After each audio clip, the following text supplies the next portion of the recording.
तो काफी सारे साथियों के सवाल था कि क्या वकील साहब आपने जो कहा था कि नए कानून लागू हो गए हैं 1 जुलाई 2024 के बाद, और पुराने कानून जो है उनकी जगह नए कानून ने ले ली है, यानी कि अब जो नई धाराओं नई मामले जो होंगे वो नई धाराओं में दर्ज होंगे, BNS ये जो भारतीय न्याय संहिता है उसके तहत दर्ज होंगे।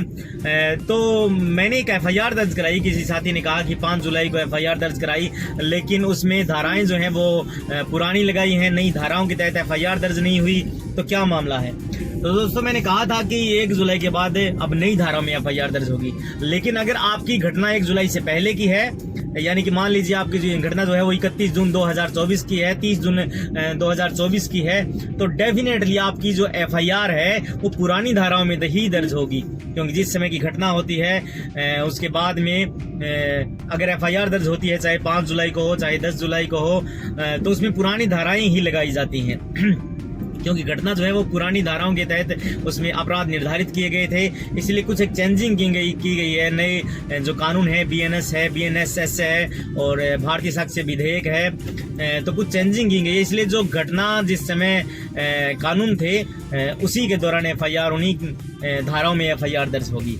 इससे दोस्तों जो ट्रायल भी चलेगा, यानी कि जो CRPC में पहले ट्रायल चलता था, CRPC में ट्रायल चलता था, कोर्ट में क्रिमिनल प्रोसीडिंग चलती थी, वो भी पुरानी धाराओं के हिसाब से ही क्रिमिनल प्रोसीडिंग चलेगी, यानी कि नई धाराओं में BNSS के तहत कोर्ट में प्रोसीडिंग नहीं चलेगी। पुरानी धाराएं हैं, पुराना मामला है, तो निश्चित रूप से पुराने तरीके से ही FIR चलेगी, मुकदमे में ट्रायल चलेगा।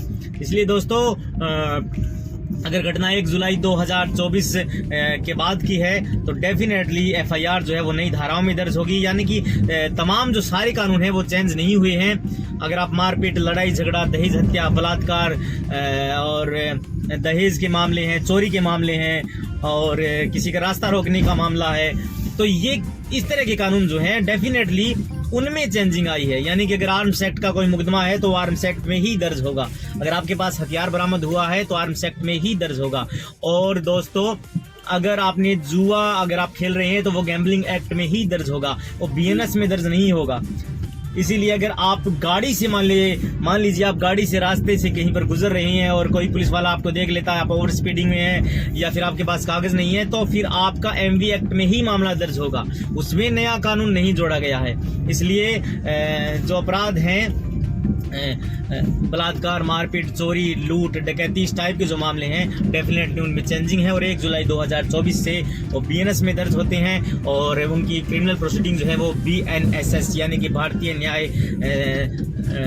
भारतीय नागरिक सुरक्षा संहिता के तहत उनकी प्रोसीडिंग चलेगी। पहले जो था वो CRPC था, क्रिमिनल प्रोसीजर कोड, लेकिन अब उसकी जगह BNSS ने ले ली है। तो आपको घबराने की जरूरत नहीं है, ज़्यादा कुछ चेंजिंग है नहीं, बहुत कम चेंजिंग है। सेक्शन जो है वो इधर से उधर किए गए हैं, यानी कि अब 302 है वो 103 में चला गया है।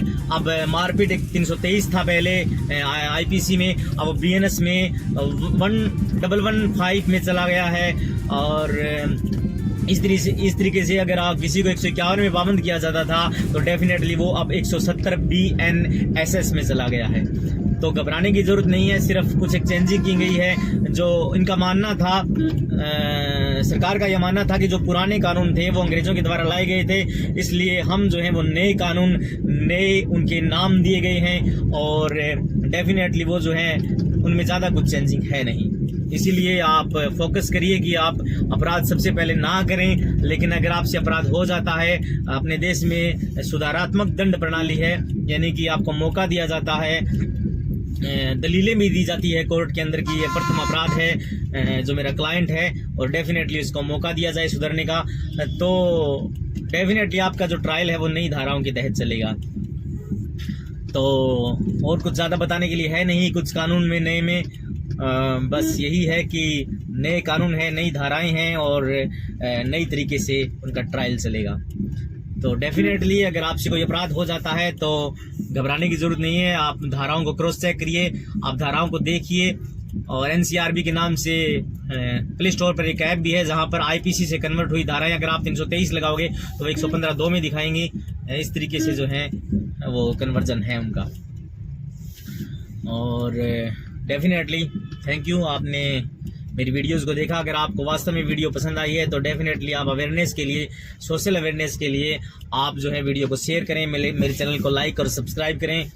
और थैंक यू दोस्तों।